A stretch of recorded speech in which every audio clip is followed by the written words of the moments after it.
Welcome back to my channel. मैं हूं आपकी फ्रेंड वर्षा। आज की इस वीडियो में हम बात करेंगे रेशियो एनालिसिस के ऊपर क्वेश्चंस की। तो स्टार्ट करते हैं वीडियो को। और वीडियो आपको पसंद आए तो वीडियो को लाइक कीजिए, फ्रेंड्स के साथ शेयर कीजिए और किसी भी तरह की कोई भी क्वेरी हो तो ज़रूर बताइएगा। तो स्टार्ट करते हैं और इन क्वेश्चंस के थ्रू हमें समझ में भी आ जाएगा कि किस तरह के क्वेश्चन हैं जो कि इम्पोर्टेंट है और हमारे एग्जाम में पूछे जा सकते हैं। ठीक है, देखते हैं। Which of the following items is not taken into account while computing current ratio? अब बताइए इसमें से कौन सी आइटम्स हैं जो हम करंट रेशियो कैलकुलेट करते हैं तो हम यूज नहीं करते हैं। Sundry creditors, sundry debtors, furniture या फिर bank overdraft.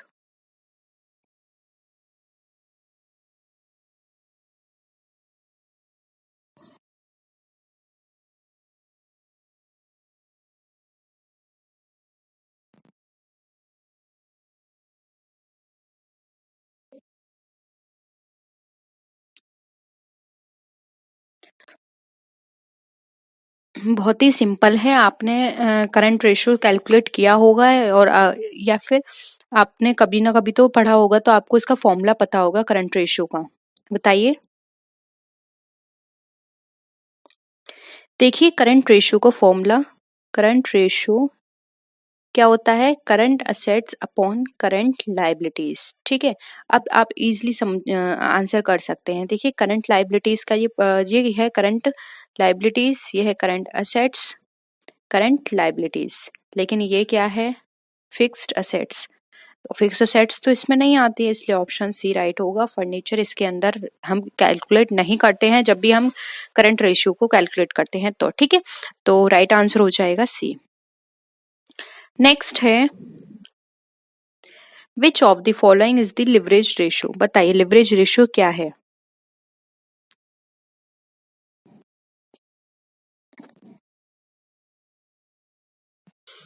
Debt equity ratio है, करंट रेशियो है, ऑपरेटिंग रेशियो है और इन्वेंट्री टर्नओवर रेशियो है। बताइए।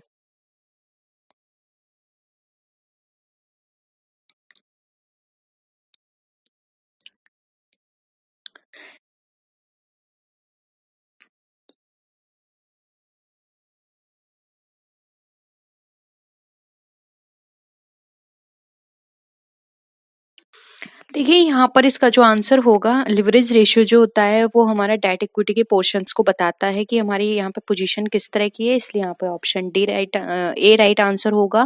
डेट इक्विटी रेशियो, इस रेशियो को डेट इक्विटी रेशियो के नाम से भी जानते हैं। अब इसका फॉर्मूला आप लिख लीजिए। देखिए जब भी हम लिवरेज रेशियो कैलकुलेट करते हैं तो ये क्या होता है? लॉन्ग टर्म डेट, इसका फॉर्मूला है long term debt upon equity या फिर शेयर होल्डर फंड्स। ठीक है, इक्विटी कर लीजिए, इक्विटी फंड या फिर शेयर होल्डर्स फंड। ठीक है, और अगर इसका आइडियल रेशियो की बात करें, लिवरेज रेशियो का आइडियल रेशियो क्या है तो वो भी नोट कर लीजिए। वो है हमारा 2:1। ठीक है, 2:1 है इसका रेशियो। नेक्स्ट आते हैं। अब थोड़ा बड़ा है क्वेश्चन तो देखिए आप, पहले मैं इसको जूम कर देती हूँ, शायद आपको नहीं दिखाई देगा। देखिए, कंसिडर दी स्टेटमेंट, असर्शन है ratio analysis is an important tool of judging the financial soundness of a company. Reason इसका दे रखा है, ratio analysis is the only guide to an investor for deciding about investing और not investing in the company. पहले तो ये बोल रहा है कि रेशियो एनालिसिस एक इम्पॉर्टेंट टूल है जिससे हम फाइनेंशियल साउंडनेस को जज करते हैं। फिर दूसरा बता रहा है रेशियो एनालिसिस सिर्फ केवल एक टूल है, क्योंकि यहाँ में लिखा है ओनली गाइड, सिर्फ एक ऐसा गाइड है जो कि इन्वेस्टर को बताता है कि उसको इन्वेस्ट करना चाहिए या नहीं। बताइए क्या आपको सही लगता है? पहले आप ये देख लीजिए, फिर मैं आपको इसके ऑप्शंस दिखा देती हूँ। हो गया? देखिए हिंदी में भी है, इंग्लिश में भी, एक बार ऑप्शंस देख लीजिए। Both A B are true and R is correct explanation of A. फिर है both A B are true but R is not correct explanation of A. C है A is true but R is false. देखिए यहाँ पे D option इसका hide हो गया है, आप यहाँ पे देख लीजिए हिंदी में। A is false but R is true, ये है इसका। बताइए क्या होगा आपके अकॉर्डिंग इसका आंसर?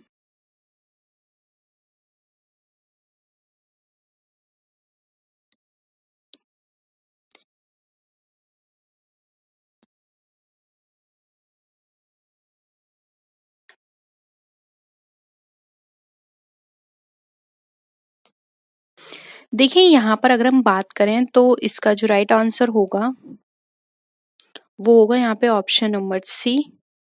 क्योंकि देखिए फर्स्ट यहाँ पर ए में क्या कहा था कि जो रेशियो है हमारा वो हमारा एक टूल है जिससे हमें फाइनेंशियल साउंडनेस पता चलती है, तो ये तो बात बिल्कुल सही है। लेकिन इन्होंने बी में क्या कह दिया कि ये सिर्फ ओनली टूल है, यानी कि सिर्फ यही है जिसके थ्रू एक इन्वेस्टर पता कर सकता है कि हम इसमें इन्वेस्ट करें या ना करें। ऐसा तो कुछ भी नहीं है, इन्वेस्टर के पास तो और भी बहुत सारे तरीके हैं ये पता करने के कि उसको इन्वेस्ट करना है या नहीं, और भी बहुत सारे टेक्निक्स हैं।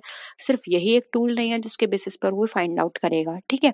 इसलिए यहाँ पे ए सही है लेकिन आर हमारा फॉल्स है, इसलिए यहाँ पे ऑप्शन सी हमारा राइट आंसर हो जाएगा, ठीक है। एक बार आप देख लीजिए, नहीं तो इसको फिर से स्क्रीनशॉट ले लीजिए। लेकिन मुझे लगता है सबको ये क्वेश्चन क्लियर है, ठीक है, क्योंकि यहाँ पे इन्होंने ओनली दे दिया। अगर ओनली नहीं देते तो हमारा ये आर वाला ऑप्शन भी सही होता, ठीक है। नेक्स्ट देखिए, the current ratio of a firm is 2:1. Which one of the following suggestion would improve the ratio? Current ratio 2:1 है। अब कौन सा ऐसा ऑप्शन है जिससे हम कह सकते हैं कि ये हमारे अनुपात को सही बनाएगा, ठीक है, इम्प्रूव करेगा। To pay a current liability, to borrow money for a short period on an interest bearing in promissory note, to purchase goods for cash, to give an interest bearing promissory note to a creditor in payment of the full amount due to him। बताइए।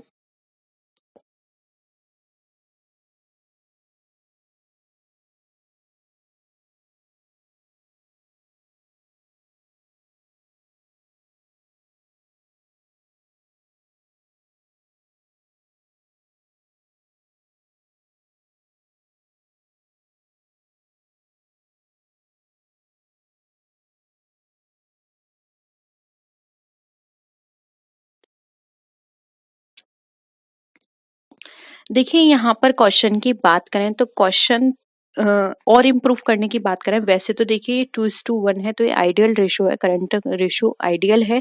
2:1 अच्छा होता है, लेकिन यहाँ पर और अच्छी improve करने की बात की जा रही है तो सबसे बेहतर तरीका है ए, to pay a current liability. क्योंकि अगर हम करंट लाइबिलिटी को पे करेंगे तो उसके कंपैरिजन में करंट असेट्स हमारी बढ़ेंगी, और अगर हमारी करंट असेट्स बढ़ेंगी तो ये हमारा रेशियो 2:1 से शायद 3:1 या 4:1 हो जाए, ठीक है। तो यहाँ पे ऑप्शन ए हमारा राइट आंसर हो जाएगा। वैसे 2:1 भी हमारा बेस्ट है, लेकिन ये और इम्प्रूव करने की बात करें तो ऑप्शन ए यहाँ पे हमारा करेक्ट आंसर हो जाएगा, ठीक है। नेक्स्ट आते हैं, acid test ratio is current assets, current liabilities, quick assets, current liabilities, total assets, total liabilities, या फिर फिक्स असेट्स, फिक्स लाइबिलिटीज। बताइए एसिड टेस्ट रेशियो क्या होता है।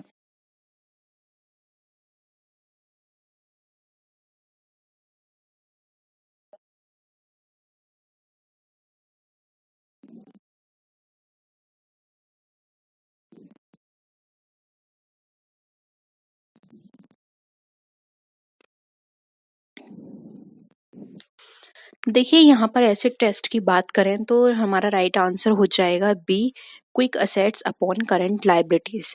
अब क्विक असेट्स क्या होती हैं तो ये देख लीजिए, लिख लीजिए। क्विक असेट्स हमारी होती हैं ऑल असेट्स, जितनी भी असेट्स है उसमें से अगर हम जो ऑल असेट्स का मतलब यहाँ पर करंट असेट्स है, फिक्स असेट्स मत ले लेना।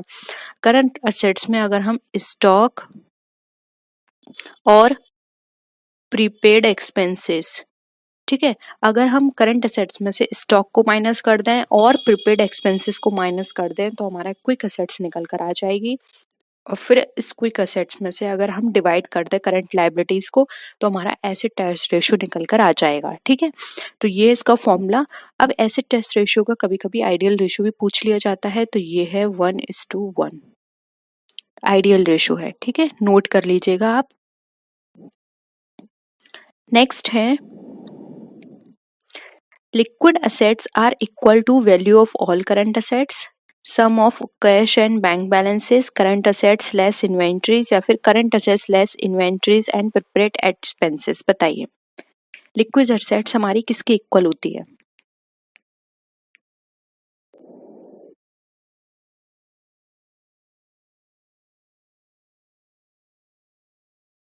बहुत सिंपल है, आप इजीली आंसर कर सकते हैं, अभी अभी मैंने आपको बताया था। देखिए मैंने अभी आपको बताया था क्विक असेट्स, ठीक है, और लिक्विड एसेट्स दोनों सेम है। लिक्विड एसेट्स हम कैसे निकालेंगे, जब हमारी जो करंट एसेट्स हैं उसमें से अगर हम स्टॉक और प्रीपेड एक्सपेंसेस ये माइनस कर देते हैं तो हमारे क्या निकल कर आ जाएगी, ये निकल कर आ जाएगी हमारी लिक्विड एसेट्स। ठीक है, लिक्विड एसेट्स क्या होती है, करंट एसेट्स माइनस स्टॉक और प्रीपेड एक्सपेंसेस। तो ऑप्शन डी यहाँ पे राइट आंसर हो जाएगा, ये हमारी लिक्विड एसेट्स इसके बराबर हो जाएगी। ठीक है, नेक्स्ट है the current ratio is ratio between. अब करंट रेशियो है किसके बीच का, current assets and current liabilities, liquid assets and current liabilities, debts and equity, या फिर फिक्स एसेट्स एंड सेल्स। बहुत सिंपल है, जल्दी करिए आंसर।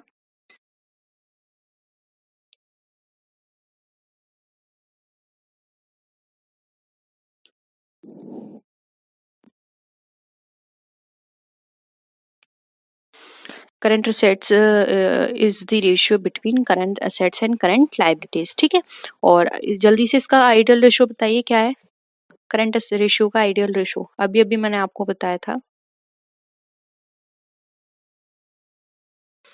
2:1। ठीक है, 2:1 इसका आइडियल रेशियो है, यानी कि अगर ये रेशियो है तो कंपनी अच्छी मानी जाती है। अब नेक्स्ट क्वेश्चन पे आते हैं, देखिए यहाँ पे question, which one of the following transactions will not affect the current ratio. अब इसमें से कौन सा ट्रांजेक्शन है जो कि हमारे करंट रेशियो को अफेक्ट नहीं करेगा। ए है credit purchase of goods, cash sale of an old motor car, issue of equity shares in lieu of some machinery, और cash purchase of a machine. बताइए।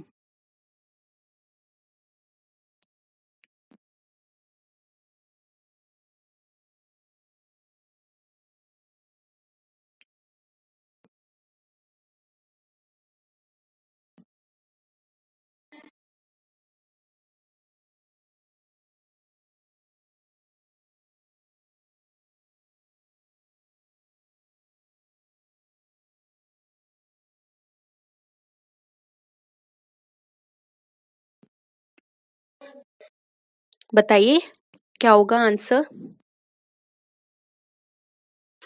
देखिए यहाँ पर क्रेडिट परचेज हो रही है, परचेज ऑफ गुड्स, तो यहाँ पे क्रेडिटर्स हमारे क्या हैं, क्रेडिट परचेज है, सॉरी डेटर्स हमारे बढ़ जाएंगे।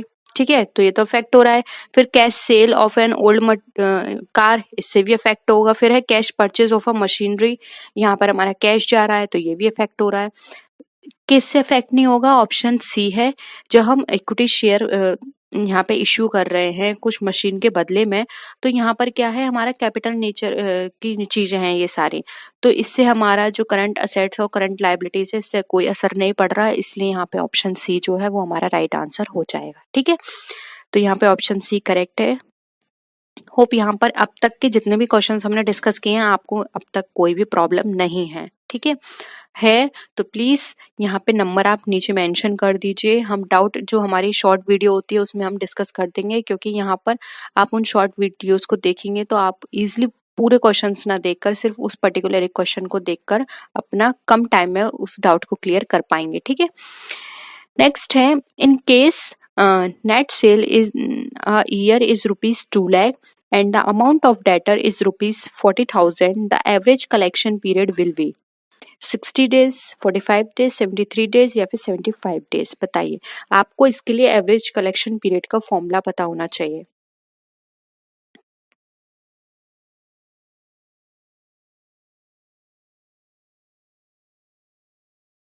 और यहाँ पे नेट सेल की बात की जा रही है तो डेटर्स टर्नओवर रेशियो भी आपको पता होना चाहिए कैसे निकालते हैं, तभी आप एवरेज कलेक्शन पीरियड भी निकाल पाएंगे।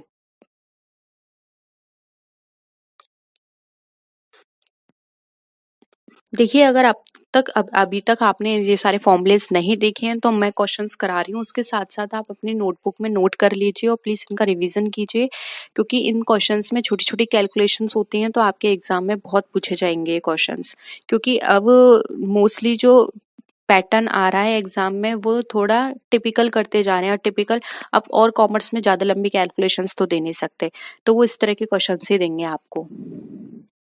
देखिए डेटर टर्नओवर रेशियो, मैं शॉर्ट में लिख देती हूँ, टर्नओवर रेशियो DTR, इसका फॉर्मूला क्या होता है, नेट सेल अपॉन जो भी डेटर्स की अमाउंट है, यानी कि नीचे लिख लीजिए डेटर अमाउंट। अब नेट सेल यहाँ पर कितनी आ रही है, 2 लाख, ठीक है, और डेटर अमाउंट कितना है, 40,000।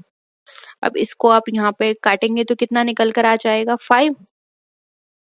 अब 5 क्या था आपका, DTR निकल कर आ गया। अब एवरेज कलेक्शन पीरियड आपका फॉर्मूला लगाइए, एवरेज कलेक्शन पीरियड, ठीक है, क्योंकि सेल करी है तो कलेक्शन चाहिए, ठीक है, और अगर आपने परचेस करी होती तो पेबल चाहिए होता। अब यहाँ पे एवरेज कलेक्शन पीरियड दोनों का फॉर्मूला सेम है, अगर कलेक्शन कर रहे हैं तो DTR आप नीचे लिखेंगे, और अगर आप यहाँ पर कलेक्शन की जगह पेबल कर रहे हैं तो आप CTR लिखेंगे, यानी कि क्रेडिटर्स टर्नओवर रेशियो, ठीक है।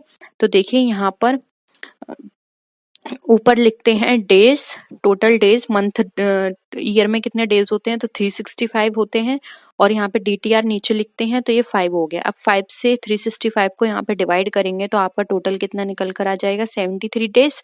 तो यहाँ पर आपका जो एवरेज कलेक्शन पीरियड कितना है, 73 डेज, यानी कि 73 डेज में आपको ये अमाउंट आपका वापस मिल जाएगा, जो भी आपने नेट सेल करी है उसका, ठीक है। तो यहाँ पे ऑप्शन C राइट है, ठीक है।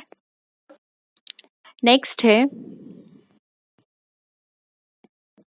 the more accurate guide to liquidity of a firm is provided by the current ratio, the quick ratio, the receivable turnover ratio, and the last one is the inventory turnover ratio। बताइए।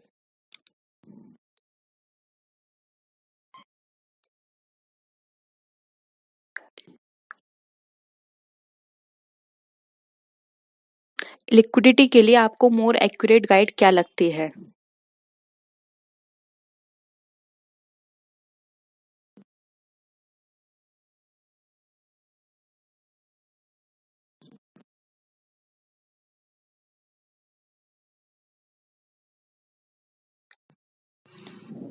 देखिए यहाँ पर अगर हम बात करें more accurate की, तो मोर एक्यूरेट बी ऑप्शन होगा, क्योंकि ये 1 महीने के लिए चेक की जाती है तो हमें जल्द पता चल जाएगा। लेकिन अगर हम ईयरली करें तो ईयरली के बेसिस पर हमारी करंट रेशियो सही रहेगा।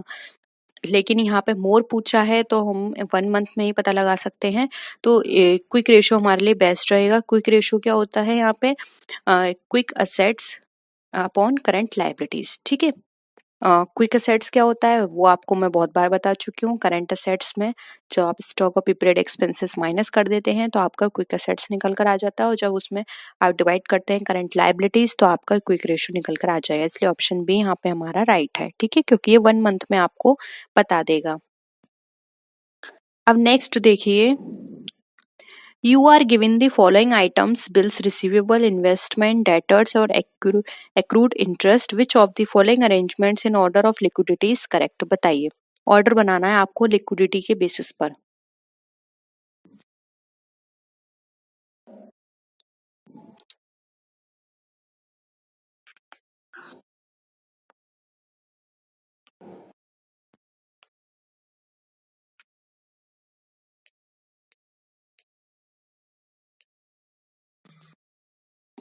देखिए सबसे पहले जो लिक्विडेट होगी चीजें वो क्या होंगी हमारी, इन्वेस्टमेंट, यानी कि बी आ जाएगा ऑप्शन।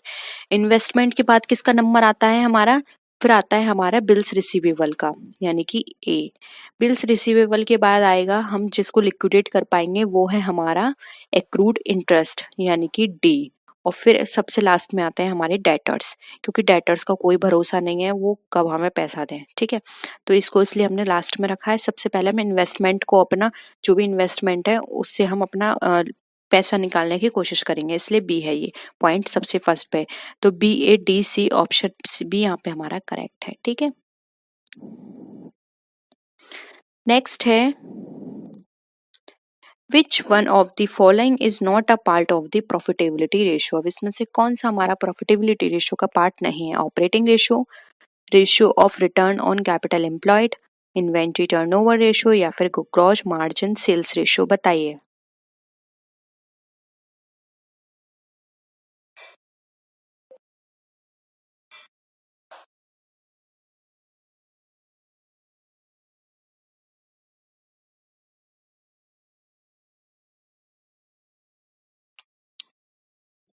देखिए प्रॉफिटेबिलिटी बात करें तो प्रॉफिटेबिलिटी के अंदर हम ऑपरेटिंग चीज़ों को भी देखेंगे कि हमारा ऑपरेटिंग रेशो यानी हमारा ऑपरेशन किस तरह से वर्क कर रहा है, कितने टाइम पीरियड में होता है और हमारा कैपिटल एम्प्लॉयड कितना है, हमारा ग्रॉस मार्जिन कितना है, क्योंकि ये सारी चीज़ें हमारी हेल्प कर रही हैं हमारी प्रॉफिटेबिलिटी को कैलकुलेट करने में।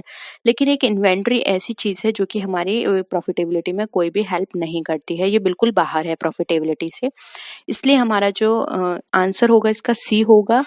इस अनुपात के द्वारा हम सिर्फ सामग्री हमारी कितनी मूवेबल है, यानी कि हमारा जो इन्वेंट्री है वो कितनी वर्क में है, हम उसका साइकिल कितना है इन्वेंट्री को यूज़ करने का, सिर्फ हम ये पता लगा सकते हैं कि हमारी कितने टाइम में इन्वेंट्री खत्म हो जाती है, कितना टाइम पीरियड लगता है हम उसको बाहर से मंगाने में। ये सारी चीज़ें हमारी हेल्प करती हैं इन्वेंट्री टर्नओवर को कैलकुलेट करने में, ना कि प्रॉफिटेबिलिटी में कोई भी हेल्प करेंगी। ठीक है, इसलिए ऑप्शन सी हमारा यहाँ पे करेक्ट है। नेक्स्ट है, you wish to invest a large money in a company for a long term. Which of the following ratio will be most appropriate for you to reach a decision? बताइए। Total debts upon net worth, long term debt upon total capitalisation, total debt upon total equity shares holding, और fourth है हमारा sales less cost of goods sold total sales. बताइए।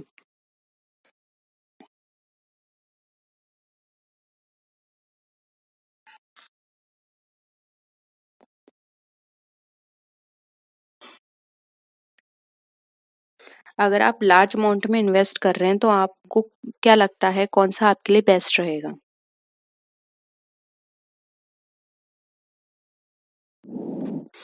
देखिए इसमें साफ दे रखा है लॉन्ग टाइम में आप इन्वेस्ट करना चाह रहे हैं, लार्ज अमाउंट के लिए, लॉन्ग टर्म के लिए, तो यहाँ पे long term debt upon total capitalisation आपके लिए सबसे बेस्ट रहेगा, क्योंकि इसके बेसिस पर ही आप ये निर्णय ले सकते हैं कि लॉन्ग टर्म में आपको जो भी आप अमाउंट इन्वेस्ट कर रहे हैं वहाँ पर आपका कितना विनियोग निकलेगा। ठीक है, इसलिए ऑप्शन बी यहाँ पे करेक्ट है। टोटल डेट और sales less cost of goods sold ये सब आपको लॉन्ग टर्म के लिए हेल्प नहीं करेंगे। ठीक है, तो ऑप्शन यहाँ पे बी हमारा करेक्ट है।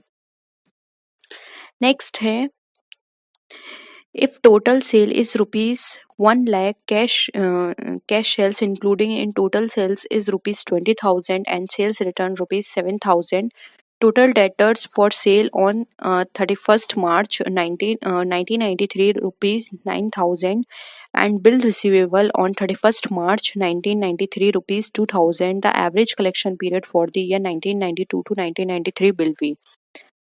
क्या होगा, यानी कि एवरेज कलेक्शन पीरियड आपको निकालना है। थोड़ी सी लंबी कैलकुलेशन भी करनी है।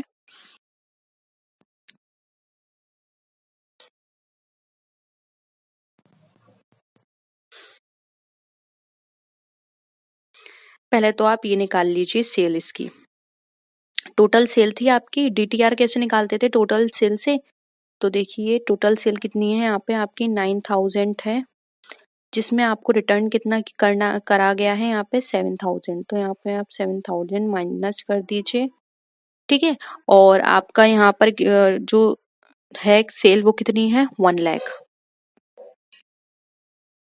और cash sales including total sales रुपये 20,000। ओके, और 19,000 के बिल्स हैं, 9,000 के, ये तो हो गया। ठीक है, यहाँ पर आपको नीचे 1 लाख लिखना होगा, लेकिन इसमें आपको क्या माइनस करना होगा, इसमें आपको ये चलिए डायरेक्ट ही सॉल्व कर देते हैं, क्योंकि आपको डायरेक्ट दिया हुआ है ये 9,000 है, और यहाँ पर देखिए 2,000 क्या दे रखा है इन्होंने, इतने रुपीस रिसीव किए हैं, तो ये 2,000 यहीं पर आ गए, ऐड कर दिए हमने, और नीचे लिख दिया हमने 1 लाख, क्योंकि ये सेल है इनकी।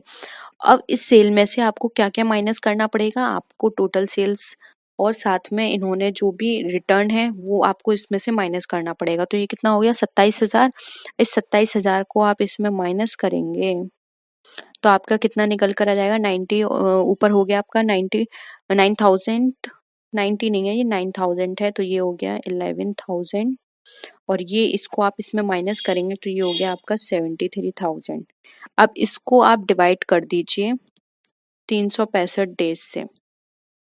जब आप इसको 365 डेज से माइनस कैलकुलेट करेंगे तो देखिए ये आपका जो आंसर निकल कर आ जाएगा, ये आएगा आपका 365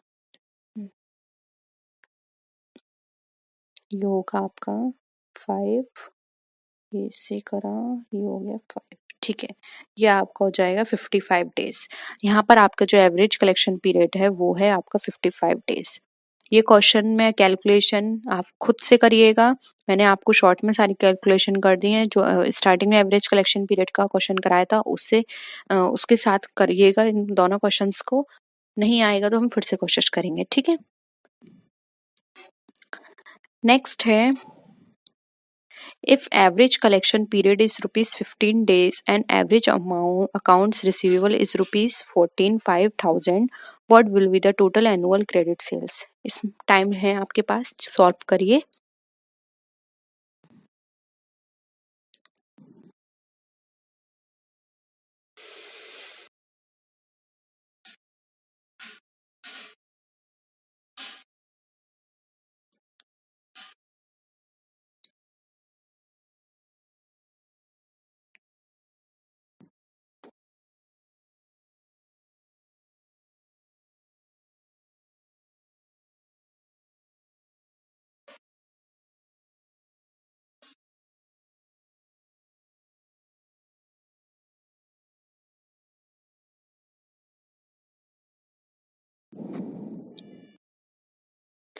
देखिए हमें एवरेज कलेक्शन पीरियड ये हमारा फॉर्मूला हमें इसको पता हुआ है। ये क्या है हमारा एवरेज रिसीवेबल्स होता है और नीचे आ जाएगा हमारा total credit sales. Total credit sales divided by कितना होगा 360। ठीक है। अब देखिए एसीपी हमें पता है 15 है और एवरेज रिसीवेबल्स हमें पता है कितनी है 45,000 है और ये हमें पता है हमारे टोटल उधार सेल्स। टोटल उधार सेल्स हमें नहीं पता है, हमें पता है यहाँ पे 360 डेज आएगा। तो देखिए हम यहाँ पर टोटल उधार सेल्स जो है वो बाहर ले आएंगे, ठीक है। ये हमें नहीं पता है तो 45,000 365 हम जो 360 था वो हमने नीचे ले आए और सॉरी ये यहाँ पे रहेगा और जो 15 हमारा यहाँ था एवरेज कलेक्शन पीरियड ये हमारे पास गिवन था तो हम इसे नीचे ले आएंगे। अब हम इसको इससे काट देंगे। इसको अगर हम इससे काटेंगे और फिर जो हमारा आंसर निकल कर आएगा 45,000 से उससे हम मल्टीप्लाई करेंगे तो ये हमारा निकल कर आ जाएगा। चलिए आप सॉल्व करिए कितना आता है। 15 से 360 को काटिए।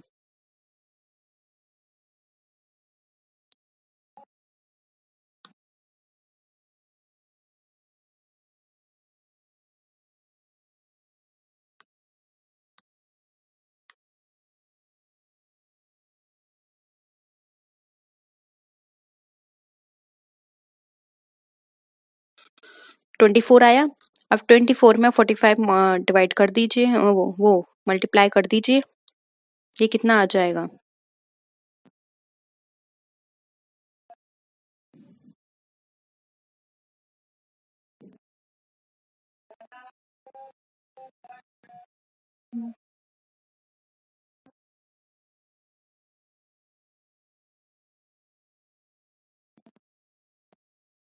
देखिए ये निकल कर आया है हमारा 10,80,000। ठीक है। ये ऑप्शन ए यहाँ पर दिया हुआ है 10,80,000 तो ऑप्शन ए यहाँ पे सही है।